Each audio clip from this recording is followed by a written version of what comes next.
to do a video that I have seen a bunch of people doing around on YouTube, and that is going to be the things I'm most anticipating seeing in 2015. We're talking books, movies, TV shows, I'm doing them all, people. Grab a chair, sit back, and let's get started. Alright, let's start off with movies. I am a big movie holic. There are always a ton of movies I want to see, and 2015 is no exception. The first movie I want to see, Cinderella, which comes out March 15th, 2015, and I absolutely cannot wait to see this movie. I love fairy tale retellings. I just saw the trailer when I went to see Into the Woods, and it just has such a magical quality about it. The girl who's playing Cinderella looks exactly like how I would picture a Cinderella to look like. This isn't your local Walmart rent-a-Cinderella. This is the real deal. Dress is what really gets me. Her dress just kind of like illuminates, and it's so pretty. And I love all the actors in it. I can't wait to see Helena Bonham Carter as the fairy godmother. I'm so excited for this movie, and I can't wait to see how it turns out. My next most anticipated movie is a franchise that I recently got into, and it is Jurassic World, which is the fourth movie in the Jurassic Park series. I had never watched any of the Jurassic Park movies, and then I saw the trailer for Jurassic World,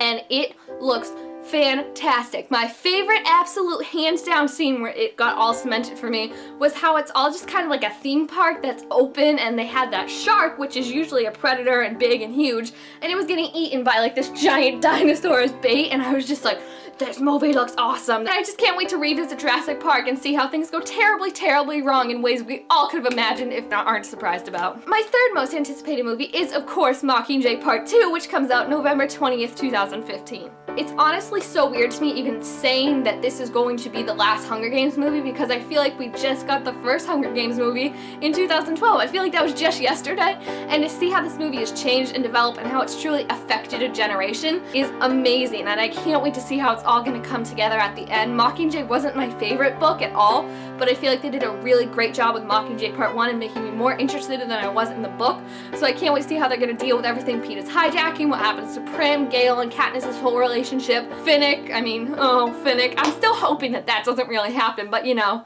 denial. The train leader's right here, so I can't wait to see how everything is gonna wrap up. I'm so freaking excited. Are you going to see Mockingjay? They strung up a man who said J-Law can't sing. Strange things did happen, the fandoms can get really weird if we met to see Mockingjay Part 2. Jennifer Lawrence, I am not. Finally, the movie I'm most looking forward to in 2015 is Paper Towns, which comes out June 5th, 2015. Oh my gosh. Okay, just take a moment to breathe, Miranda, because I can get real excited about this book. Paper Towns. I love this John Green book. I love it more than Fault in Our Stars, which no one ever seems to want to say, but I love this book. Cara Delevingne is playing Margot, and let me just tell you, Cara Delevingne is the perfect Margot. Like, she is exactly who I pictured in my mind. All just seem to get their characters and click so well, and I really just get so excited talking about it. I cannot wait to see this book. Seeing these characters on screen and seeing it played out, it's just, I can't breathe. Next up, we're gonna have the books that I'm most anticipating being released in 2015, and surprise, surprise, there are a lot of them, right? I gotta be honest here, I'm a little ashamed of this next book, but it's The Heir by Kiera Cass. This is the next book in the Selection series, and you know how much I loathe the Selection series. I really loathe it. But the cover for The Heir is just so pretty. Probably end up won't liking it, but I'm at least willing to give it a chance because of how intriguing and different it sounds. I mean, 36 boys in one castle. Think of all the testosterone going around. There's gonna be like bull sharks fighting over one piranha. Next up on my list is the new book in Rick Riordan's series, Magnus Chase, which is going to tell the story of the Nordic gods like Thor and everyone, but the main character's name is Magnus Chase, and at a book signing I went for Rick Riordan, the fact that Magnus and Annabeth share a last name is not a coincidence, and they are related to each other somehow, and Rick Riordan just writes such amazing, sarcastic, funny series, so it's always such a fun ride to read Rick Riordan's books, and I can't wait to get into this new series and see how it's all going to connect together and see what kind of wild adventures they get in. Just please don't make it into a movie, Hollywood, because you already jacked that one up, and I think Rick Riordan is hiding the rights for the rest of his books under lock and key with like the three-headed dragon standing next to him. Next up, I have Winter by Marissa Meyer, which was supposed to come out in February but got moved back to November. Woo! And this is the final book, again, in another series that I really love, Cinder. I didn't like the last book, Cress, that much. I just didn't like Cress as a character at all. But Princess Winter seems so much more intriguing. She is a lunar who doesn't want to use her powers, and by not using her powers, she's going crazy. The walls in the castle are bleeding, but she's also like on the side of the good people, the good lunars, but she's not all right in the head, so we can't really know if we can trust her or not, because, you know, when someone's not all right in the head, you don't really know what they're gonna do. They're kind of a liability. So I just can't wait to see how this is all gonna wrap up, because I feel like it can't wrap up in one book. So I can't wait to see how Marissa Meyer pulls this off, and I can't wait to meet Winter in all her madness and glory. I'm so excited! And finally, my most anticipated book for 2015 is one that doesn't even have a title yet, and that is going to be the 4th Raven Boys book, which is also the final one in the series. This series is stressful, to say the least, because from the beginning we've known that Gansey is going to die, and now we've had 3 books to fall in love with his character, and I'm kind of just in denial, as is everyone else, that Gansey's really gonna die. But then on Twitter, someone asked, like, is Gansey really gonna die? And Maggie Streifter was like, yeah, that boy's going down. And I was just like, Maggie, don't do this to me. My feels, I really can't. So I can't wait to see how it's gonna wrap up. Cliffhanger and Blue Lily Blue just set everything like, whoa, so I really can't wait to see where it's gonna go. Gansey, please don't be dead. Just please don't. And my final category is TV shows, which don't worry, there aren't as many as books, I promise. First up, we have a new show that's premiering on MTV called Eye Candy, which is starring Victoria Justice. This show is like my bread and butter. It just sounds absolute perfection. It's a girl who's like a tech expert. She knows everything about computers, how to hack, all that great stuff. She is wrangled into signing up for an online dating profile where it turns out that someone has been murdering girls by going on dates with them and then murdering them. So she agrees to help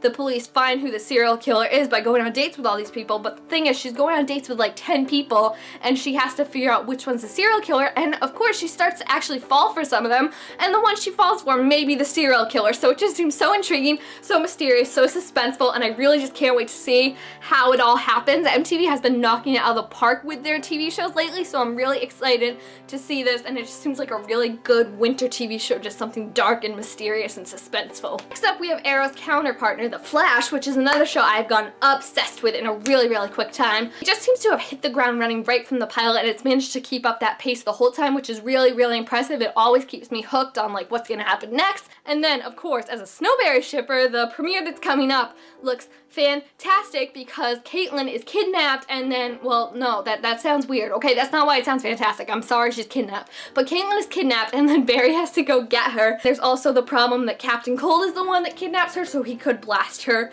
with his cold gun thing, and then she'll start turning into Killer Frost, which is her comic book alter ego, and then our Snowberry shipper feels her dead. But let's not think about that. Let's focus on him saving her and her kicking butt. Okay. And finally, my most anticipated show returning in 2015 is one that I've gotten hooked on like literally in the last week. It's become a problem how much I watch this and yell at the screen. Going to be The Fosters, which is on ABC Family and comes back January 19th at 8 o'clock sharp. This show I always thought was so over-dramatized. I tried watching the pilot back in 2013, but the more I'm watching it, it really is over-dramatized. Like, it has so many dramatic moments, but it touches upon issues that you never see anywhere else in TV. And then of course, as a fangirl, you know I could not watch a show without shipping the bejeebies out of someone, and those people are Brandon and Callie, who I have absolutely become obsessed with this ship in the last week. Like, it's gone from zero to writing fan fiction about them. They're so adorable together, and I love all their moments,